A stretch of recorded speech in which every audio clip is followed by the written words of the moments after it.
जय हिंद दोस्तों। आप सबका स्लीपी क्लासेस में और आज के एडिटोरियल डिस्कशन एनालिसिस में बहुत बहुत स्वागत है। दोस्तों आज है फ्राइडे 15 जुलाई और दोस्तों आज की चर्चा में हम दो इंपॉर्टेंट एडिटोरियल्स को डिस्कस करेंगे जो कि हिंदू में आए हैं। तो दोस्तों एक आर्टिकल हम डिस्कस करेंगे जो कि ड्राफ्ट डिसेबिलिटी पॉलिसी के बारे में बात करता है, दिव्यांगजन लोगों के बारे में बात करता है, ये इंडियन सोसाइटी का कंपोनेंट है।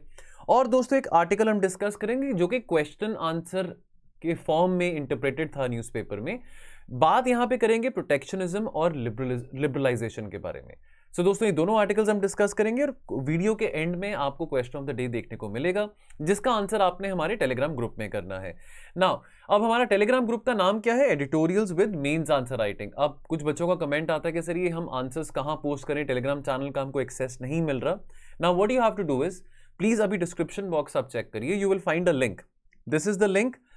इस लिंक को आप क्लिक करेंगे तो आपको हमारे टेलीग्राम चैनल का जो है ग्रुप का एक्सेस मिलेगा। यदि नहीं मिलता आपको चैनल का एक्सेस तो आपने क्या करना है, आपने इस दिए गए नंबर पे 6280133177 इस पे आपने अपनी टेलीग्राम की ऐप से एक मैसेज करना है और हमारे द्वारा आपको ऐड कर दिया जाएगा।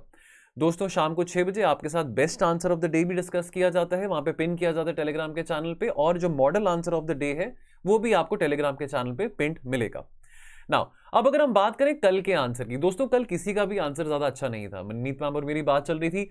सरप्राइजिंगली एक हमारे दोस्त हैं केतन सिंह जो कि हमारे साथ ग्रुप में एडेड हैं, इन्होंने यहाँ पे एक स्ट्रक्चर जो है आंसर का वो टू एन एक्सटेंट काफी अच्छा लिखा था।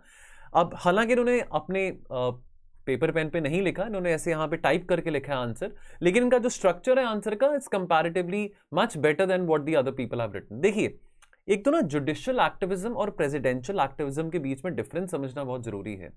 कुछ बच्चे ना जुडिशियल एक्टिविज्म इस क्वेश्चन को इंटरप्रेट कर रहे थे, क्वेश्चन बहुत ज्यादा ओपिनियनेटेड था, तो यहां पे आप अपने ओपिनियंस लिखिए, लेकिन ओपिनियन लिखिए जहां पे pertinent to the question which is being asked to you.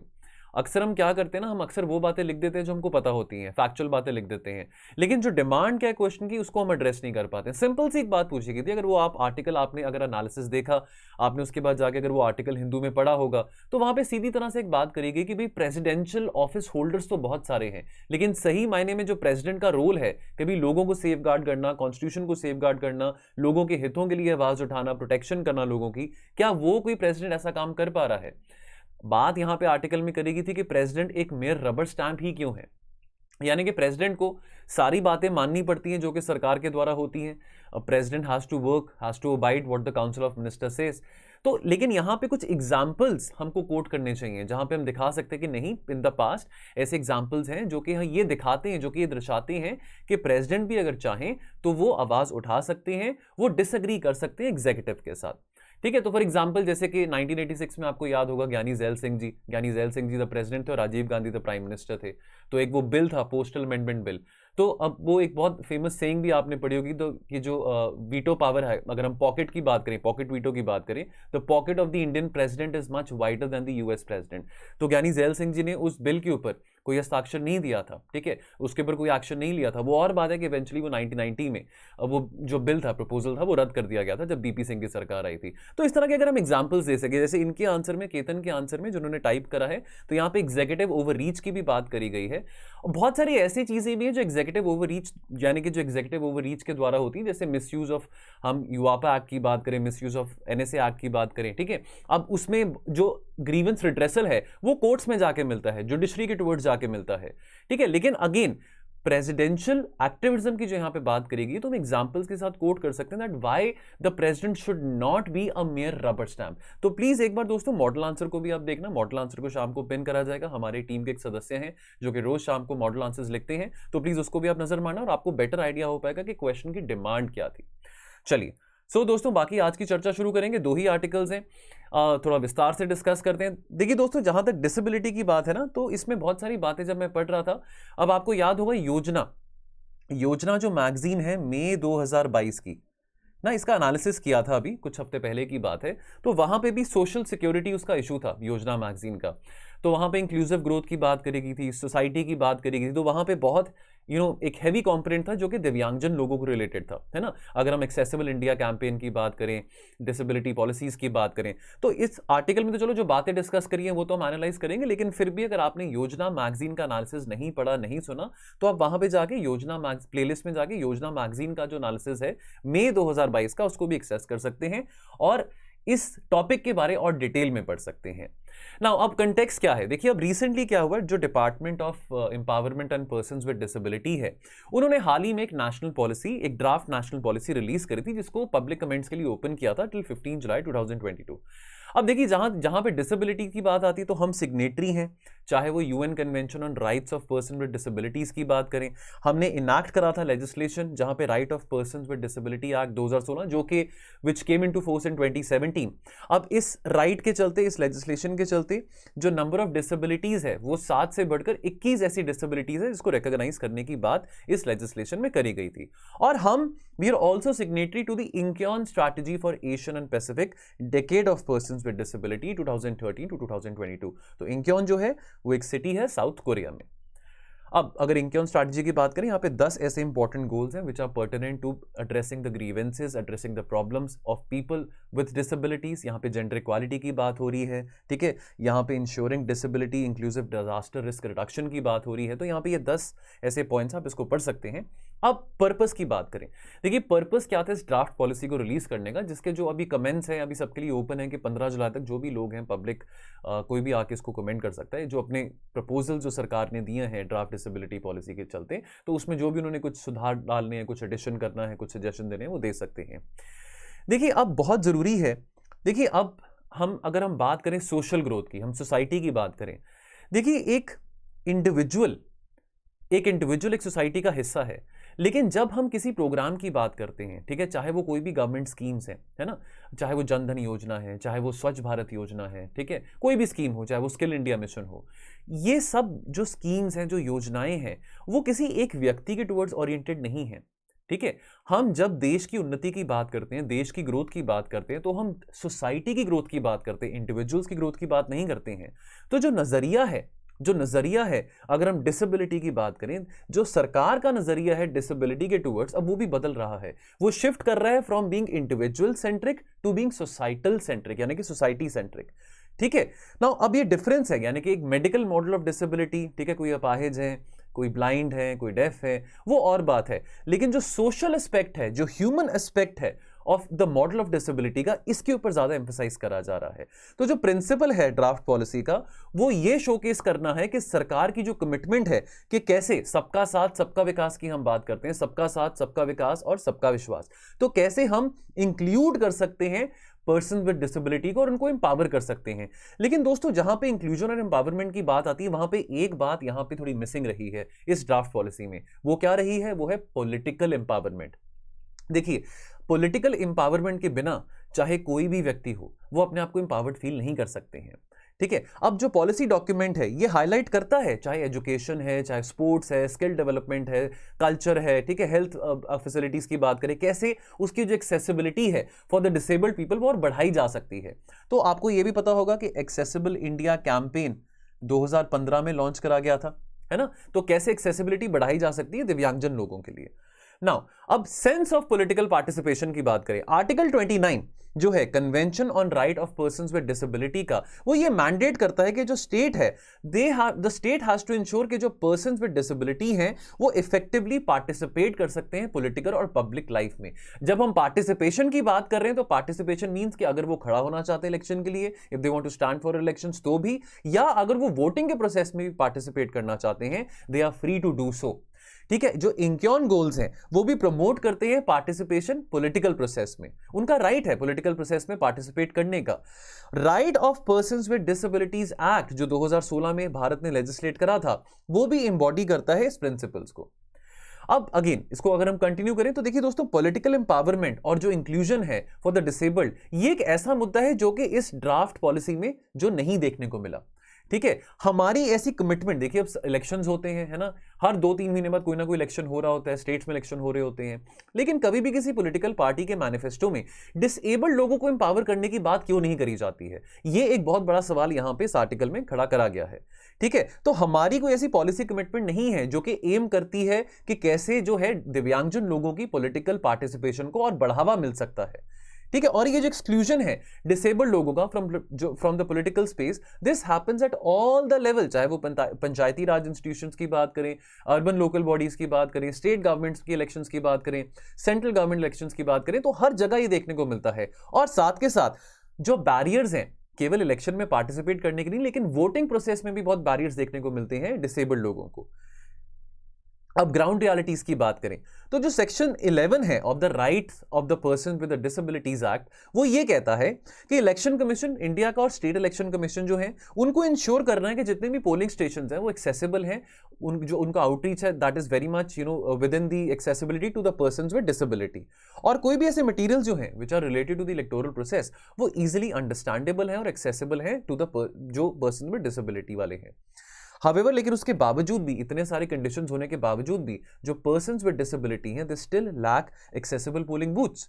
ठीक है, उनको व्हीलचेयर सर्विसेज नहीं मिलती हैं, ब्रेल इलेक्ट्रॉनिक वोटिंग मशीन्स नहीं मिलती हैं। ठीक है, तो जो ब्रेल इलेक्ट्रॉनिक वोटिंग मशीन्स हैं ब्लाइंड लोगों के लिए बहुत बेनिफिशियल रहती हैं। तो इस तरह की सुविधाएं, डिस्पाइट द फैक्ट कि ये सब डायरेक्शंस ले डाउन करी गई हैं इस एक्ट में, इलेक्शन कमीशन ऑफ इंडिया को और स्टेट इलेक्शन कमीशन को बहुत क्लियर कट गाइडलाइंस दी गई हैं, लेकिन उसके बावजूद भी accessibility to person with disability नहीं मिल पा रही है।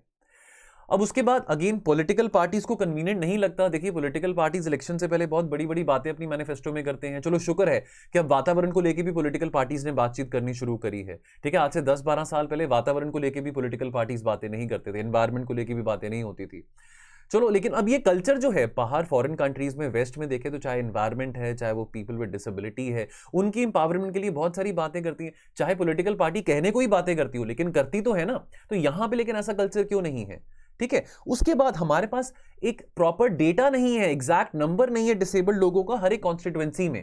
अब जो ऐसे जो कंट्रीब्यूटिंग फैक्टर्स हैं जिसके चलते डिस्क्रिमिनेशन ज्यादा देखने को मिलता है to the persons with disability, तो for example lack of accessible space for the party meetings, अगर वो पॉलिटिकल पार्टीज में पार्टिसिपेट करना चाहते हैं। ठीक है, उसके बाद उनके पास अब अगर मान लीजिए अगर कोई आदमी है जो कि अपाहिज हैं, जिनको डिसेबिलिटी है, वो इलेक्शन के लिए खड़ा होना चाहते हैं। ठीक है, अब लेकिन उनके पास एक और बहुत बड़ा चैलेंज हो सकता है कि शायद उनके पास एफिशिएंट ट्रांसपोर्ट ना हो कैंपेनिंग करने के लिए। ठीक है, उसके बाद एटीट्यूडनल बैरियर आ जाता है लोगों के द्वारा। लोग कहते हैं कि भाई ये तो अपाहिज है, ये क्या कर सकेगा, कुछ नहीं कर पाएगा, है ना। अब इस तरह का डिस्क्रिमिनेशन करना, इस तरह का स्टिग्मा बनाना कि कोई बंदा अपाहिज है तो वो वहां पे या तो मेयर नहीं खड़ा हो सकता, या वो सीएम नहीं खड़ा हो सकता, वो एज एन एमएलए स्टैंड नहीं कर सकता, एज एन एमपी स्टैंड नहीं कर सकता। तो इस तरह का जो एटीट्यूडनल बैरियर है वो कहां से आता है? वो सोसाइटी से आता है, लोगों से आता है।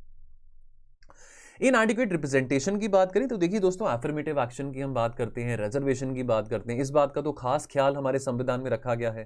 ठीक है, चाहे हम शेड्यूल कास्ट की बात करें, शेड्यूल ट्राइब्स की बात करें, ओबीसीज की बात करें, लेकिन जो डिसेबल्ड लोग हैं, आर्टिकल में कॉलमनिस्ट ये कहते हैं कि वो एडिक्वेटली रिप्रेजेंटेड नहीं है at all the 3 levels of governance. यानी कि अगर हम बात करें पंचायती राज इंस्टीट्यूशंस की, या स्टेट लेवल की बात करें, या सेंट्रल लेवल की बात करें।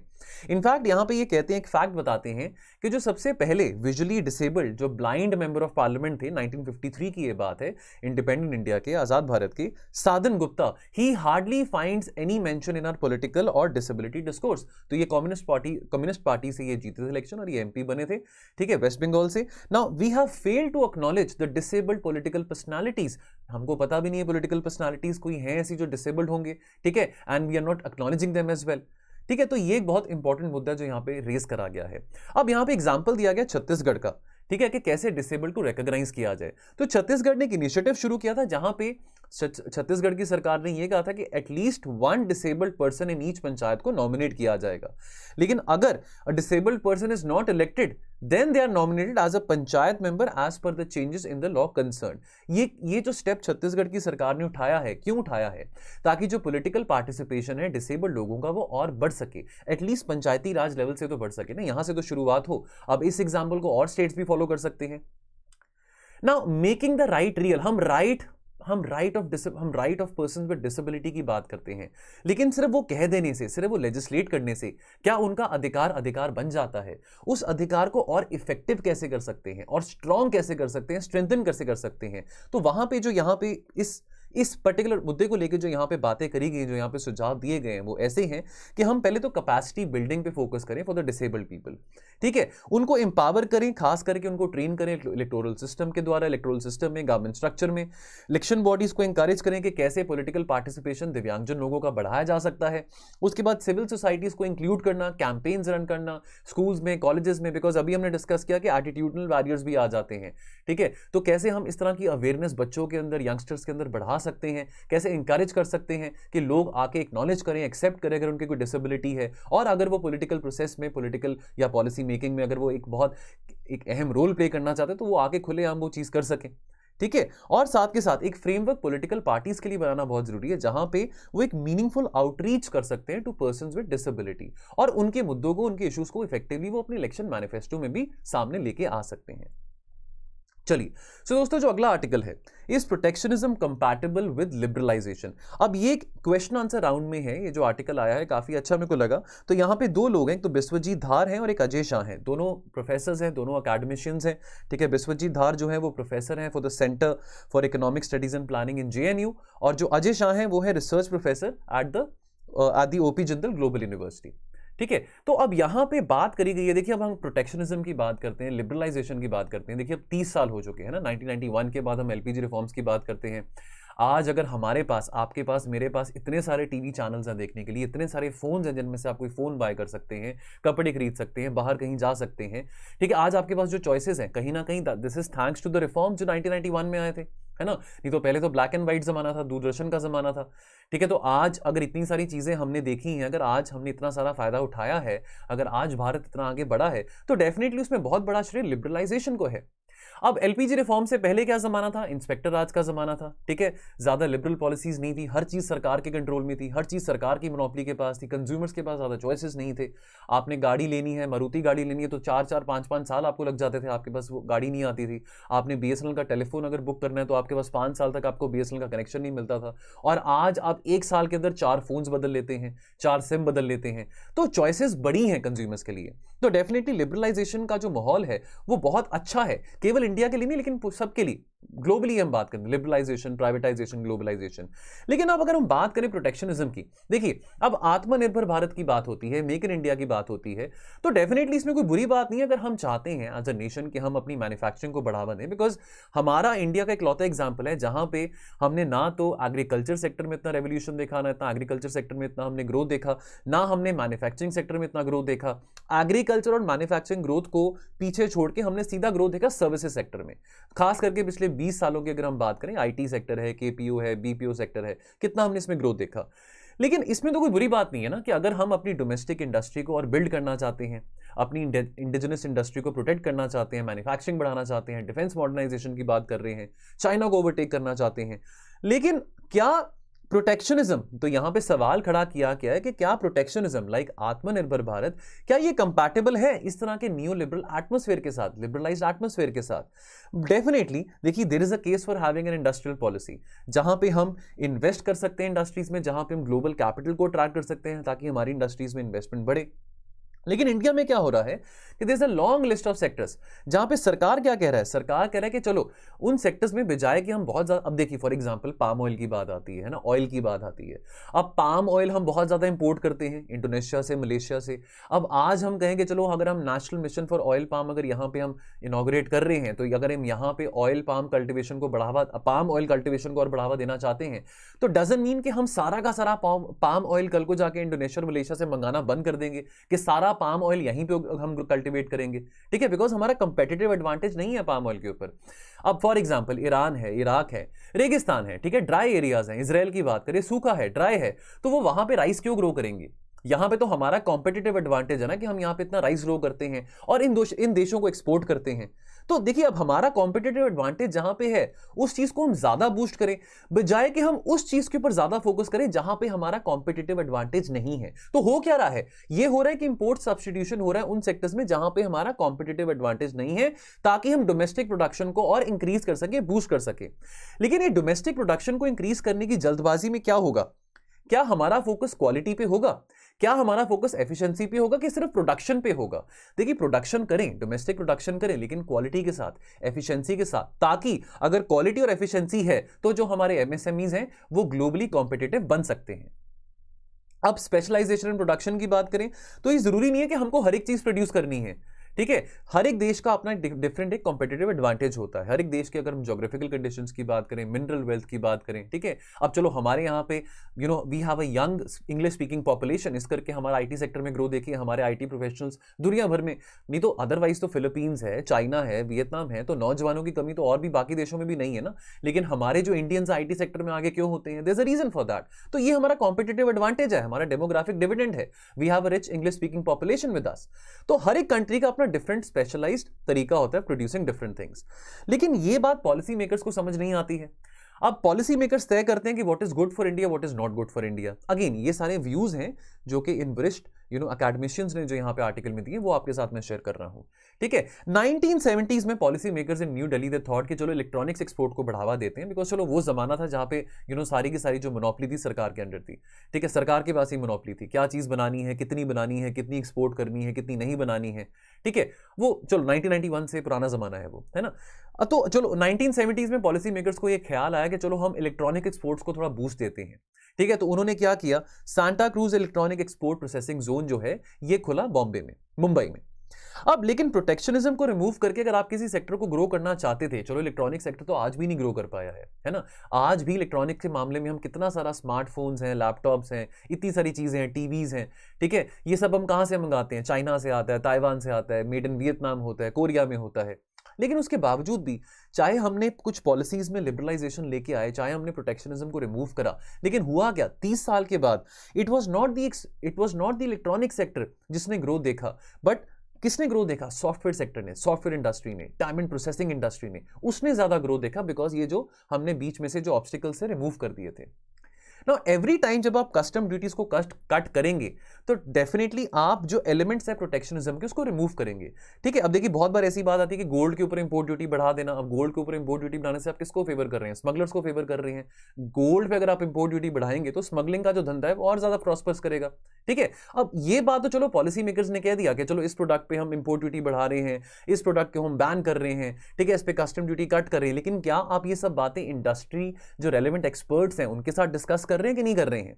तो सरकारों को, पॉलिसी मेकर्स को इंडस्ट्री के साथ इंटरेक्शन करना बहुत जरूरी है, ताकि उनको पता चल सके कि किस चीज के ऊपर आपने कस्टम ड्यूटी कट करने, किसके ऊपर नहीं करनी है, ठीक है। चलो अगर हम कस्टम ड्यूटी कट करते हैं तो ऑब्वियसली जो एलिमेंट्स ऑफ प्रोटेक्शनिज्म है they get removed. Now firms in India which are users of those good they become more competitive, because अगर ऐसी कोई आइटम्स हैं, ठीक है, जो रॉ मटेरियल्स जो कोई फर्म यूज करते हैं to make the finish product, लेकिन अगर उन रॉ मटेरियल्स पे अगर कस्टम ड्यूटी कट हो रही है तो डेफिनेटली वो जो कंपनीज हैं जो कि वो फिनिश प्रोडक्ट बनाएंगी तो definitely raw materials cheaper price पे प्रोक्योर कर पाएंगे, हमारे एक्सपोर्ट्स ग्रो होंगे, डेफिनेटली हमारा ग्लोबल कॉम्पिटिटिव जो नजरिया है वो और बढ़ेगा, ठीक है। तो one man's output is another man's input.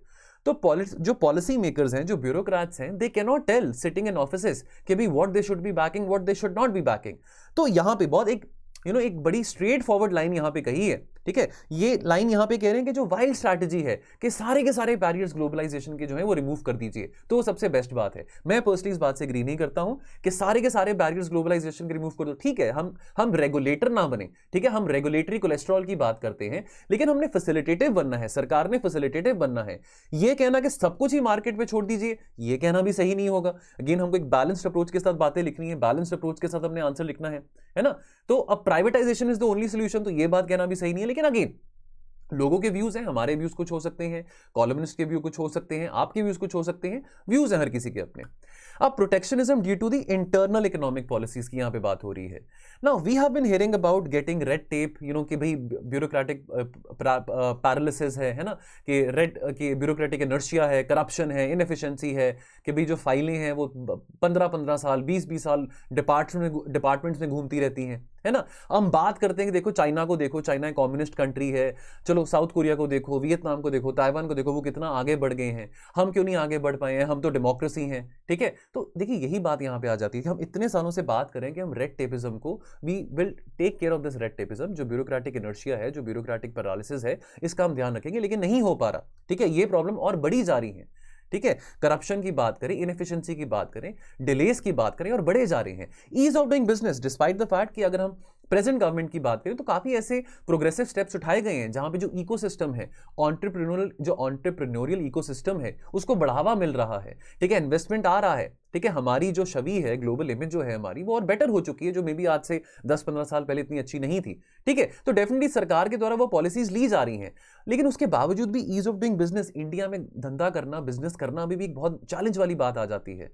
और अगेन फिर हम बात करते हैं इतने सालों से, 3-4 डेकेड से हम बात करेंगे चाइना हमसे कितना आगे चले गए, हम कितना पीछे रह गए हैं, हम आगे नहीं जा पा रहे हैं। तो यहां पे बहुत जरूरी है समझना कि जो एक्सटर्नल और डोमेस्टिक रिफॉर्म्स है ना, ये साथ के साथ दे गो हैंड इन हैंड। तो अगर आप अपने इंटरनल इकोनॉमिक रिफॉर्म्स में सुधार लेके आ रहे हैं तो वो रिफ्लेक्ट आपके एक्सटर्नल रिफॉर्म्स में भी करने चाहिए। रिस्पेक्ट द मार्केट, देखिए मार्केट इकोनॉमी, देखिए मार्केट इज द जज, यानी कि कहने का मतलब अगेन यहां पे बात करी जा रही है कि सारे के सारे जो बैरियर्स हैं रिमूव करने के लिए आप सिर्फ मार्केट के ऊपर सब कुछ छोड़ दीजिए, ठीक है। Market economy is the great method of discovery, demand supply की बात आ जाती है, क्या काम करता है क्या नहीं काम करता, कौन तय करेगा, मार्केट तय करेगा। कॉम्पिटिटिव जमाना है, ठीक है। जॉब सिक्योरिटी तो कहीं भी नहीं है, चाहे प्राइवेट सेक्टर की बात करें, ठीक है। अगर आप परफॉर्म कर रहे हैं तो आपको रखा जाएगा, नहीं कर रहे हैं तो आपको निकाला जाएगा। तो लेट द मार्केट डिसाइड कि भी क्या चीज परफॉर्म कर रही है क्या नहीं कर रही है। चाहे कोई कंपनी बैंकरप्ट होती है, चाहे कोई कंपनी डूबती है, चाहे किसी कंपनी ने लाखों करोड़ों रुपए का लोन उठाया हो बैंक में से, अगर वो नहीं परफॉर्म कर रही है, इनएफिशिएंट है, तो लेट द मार्केट डिसाइड, उसको डूबने दो। ये बात यहां पे वो कह रहे हैं कि जो मार्केट इकोनॉमी है, कि मार्केट इकोनॉमी का काम है to do the job of risk taking, making mistakes. तो मिस्टेक्स होंगी, रिस्क लेंगे, बड़ा रिस्क लेंगे, तभी जाके समझ आएगी, ठीक है। तभी जाके एफिशिएंसी को बढ़ा पाएंगे, एफिशिएंसी को इंप्रूव कर पाएंगे। सवाल यहां पे ये आता है कि ब्यूरोक्रेसीज के हाथ में नहीं एक्सपेरिमेंट करना, अगर एक्सपेरिमेंट करना ही है तो वो मार्केट को करने दो, ठीक है। Let the markets interfere, do not allow the bureaucracies to interfere. ये बात यहां पे डिस्कस करी गई है। अब इंटरैक्टिव पॉलिसी मेकिंग की बात करें तो देखिए दोस्तों, जहां पे हम अभी बात करते हैं कि कोरिया में, वियतनाम में, ताइवान में, चाइना में इतनी इकोनॉमिक ग्रोथ देखी है, तो लेकिन यहां पे ये बात रियलाइज नहीं, चलो चाइना का तो चलो हम, और क्या चाइना की तो चलो क्या बात करें, चाइना में तो चलो इतना यहां पे नहीं देखने को मिलता है जो पब्लिक प्राइवेट पार्टिसिपेशन मॉडल है। लेकिन यहां पे जो सेंट्रल बात जो कर रहे हैं कॉलमनिस्ट, वो ये कह रहे हैं कि इंटरैक्टिव पॉलिसी मेकिंग बहुत जरूरी है between the government and between the industry. Now that is one of the major reasons कि जो इकोनॉमिक ग्रोथ है साउथ ईस्ट एशियन इकोनॉमीज में देखने को मिली है, especially from the last 2.5 decades, ठीक है। That is the reason behind the success story. ये बात यहां पे देखने को नहीं मिलती है। Serious participation by the industry with the government is very very important, ठीक है। तो अब अगेन यहां पे ये कहना कि सब कुछ इंडस्ट्री पे छोड़ दो तो वो भी सही नहीं है, सब कुछ सरकार पे छोड़ दो तो वो भी सही नहीं है। दोनों कैसे फैसिलिटेट, खास करके सरकार कैसे फैसिलिटेट कर सकता है ताकि जो ईज ऑफ डूइंग बिजनेस का जो इकोसिस्टम है हमारे देश में फ्लरिश कर सके। Now we try to rely just on the market forces for the better part of the last 30 years, but we didn't make any progress. And in this process we found that the most productive sectors they have been lagging behind.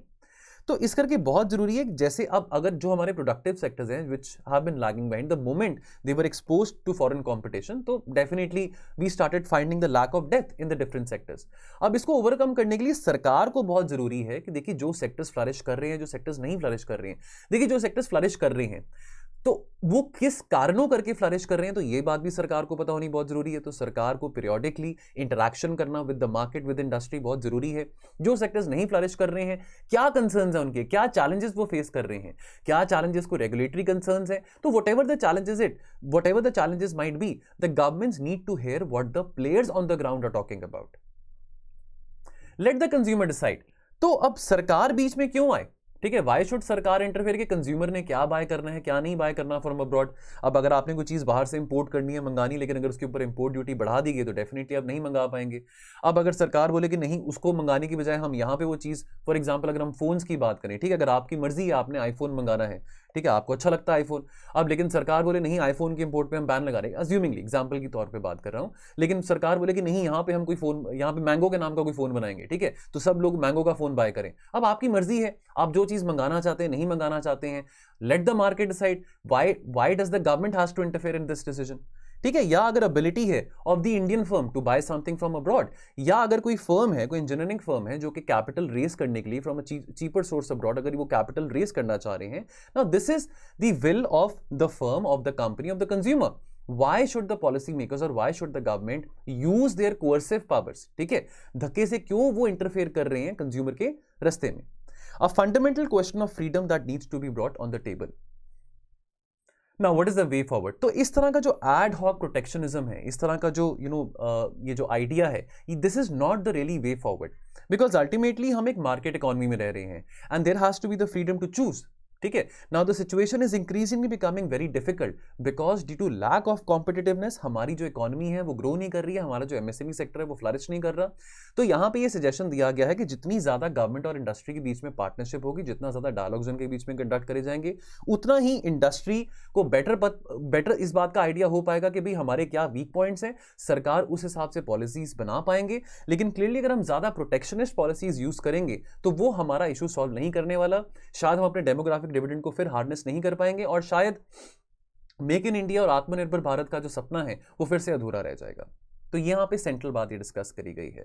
तो for example अगर यहाँ पे innovation sector की बात करें, pandemic आया, अब देखिए दोस्तों पैंडेमिक के चलते देखिए दिन रात एक करे रिसर्चर्स ने, साइंटिस्ट ने, ऐसा कभी भी नहीं हुआ कि भाई इतनी जल्दी कोई वैक्सीन बनी हो, कोई बीमारी आई इतने बड़े स्केल पर, इतनी जल्दी दवाई भी बन गई, उसका वैक्सीन बन गई हो। अब वो वैक्सीन, अब अगर हम बड़े बड़े कंपनीज की बात करें, जॉनसन एंड जॉनसन की बात करें, फाइजर की बात करें, अब कहीं ना कहीं उनको उनके सरकारों के द्वारा बहुत फंडिंग मिली थी, बहुत सपोर्ट मिली थी, बहुत बैकिंग मिली थी।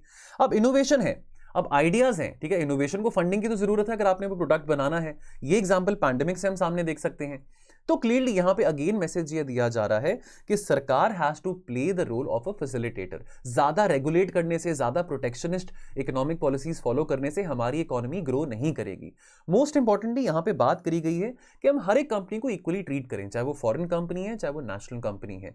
हम ये ना करें कि जो हमारी डोमेस्टिक कंपनीज हैं उनको हम ज्यादा पॉलिसी सपोर्ट दे रहे हैं और फॉरेन कंपनीज को कम पॉलिसी सपोर्ट दे रहे हैं। डेफिनेटली हमने इंप्लॉयमेंट का एक इशू है वो देखना है, हमने अपनी इंडिजिनस इंडस्ट्रीज को भी प्रोटेक्ट करना है, लेकिन ऐसा डिस्क्रिमिनेशन ना करें। बिकॉज अगर हम फॉरेन कंपनीज के टुवर्ड्स अगर इफेक्टिव पॉलिसीज नहीं बना रहे हैं, उनको सपोर्ट नहीं कर रहे हैं, तो हमारे यहाँ पे कैपिटल नहीं आएगा, हमारे यहाँ पे इन्वेस्टमेंट नहीं होगी, हमारे यहाँ पे फिर एम्प्लॉयमेंट क्रिएशन नहीं होगी, देयर बाय हमारे यहाँ पे इकोनॉमिक ग्रोथ देखने को नहीं मिलेगी। फिर तो क्वेश्चन ऑफ द डे क्या बनता है? Inclusiveness and empowerment of the disabled can not be achieved without political inclusion. इसको आपने कमेंट करना है, इसको आपने लिखना है 250 शब्दों में। तो दोस्तों ये आज की हमारी चर्चा थी। बाकी दोस्तों जाने से पहले जैसे कि आप जानते हैं कि वीडियो के एंड में कुछ इनिशिएटिव्स हैं जो आपके साथ मैं शेयर करता हूं।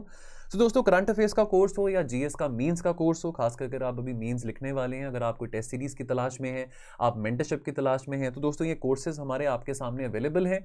अगर दोस्तों इन कोर्सेज के रिगार्डिंग आपने कोई भी इन्फॉर्मेशन लेनी है तो आप हमारे दिए गए नंबर पर कॉल करके इसके बारे में इन्फॉर्मेशन ले सकते हैं। करंट अफेयर्स की बात करें, बहुत सारे एस्पिरेंट्स के लिए बहुत बड़ा चैलेंज रहता है कि करंट अफेयर्स को हम कहाँ से कवर करें, कहाँ से पढ़ें। तो बहुत सारे बच्चे डिफरेंट सोर्सेज फॉलो करते हैं। ऑल्दो अगर आप रोज का अपना न्यूज़पेपर पढ़ रहे हैं तो वो तो बहुत ही अच्छी बात है, लेकिन महीने के एंड में आके बहुत सारे बच्चे मैगजीन्स को डाउनलोड करते हैं, which is fine, to each to its own. लेकिन अगर आप स्लीपी क्लासेस के करंट अफेयर्स कोर्स का फायदा उठाना चाहते हैं तो दोस्तों आप हमारे साथ जुड़ सकते हैं। हमारे यहाँ पे डेली वीडियो लेक्चर्स रहते हैं 6 डेज अ वीक, जहां पे आपके साथ बहुत कॉम्प्रिहेंसिव करंट अफेयर्स की डिस्कशन की जाती है और जो टॉपिक्स आपके साथ डिस्कस करे जाते हैं यदि उनसे संबंधित कोई प्री में या मेंस में सवाल आया है तो वो भी आपके साथ डिस्कस किया जाएगा, बिकॉज हमारी करंट अफेयर्स की जो कवरेज है वो प्री और मेंस दोनों ओरिएंटेड है। चलिए सो दोस्तों आज की चर्चा में इतना ही रहेगा, मिलेंगे हम कल और एनालिसिस के साथ। तो आप अपना ध्यान रखिए और पढ़ते रहिए। थैंक यू सो मच, जय हिंद।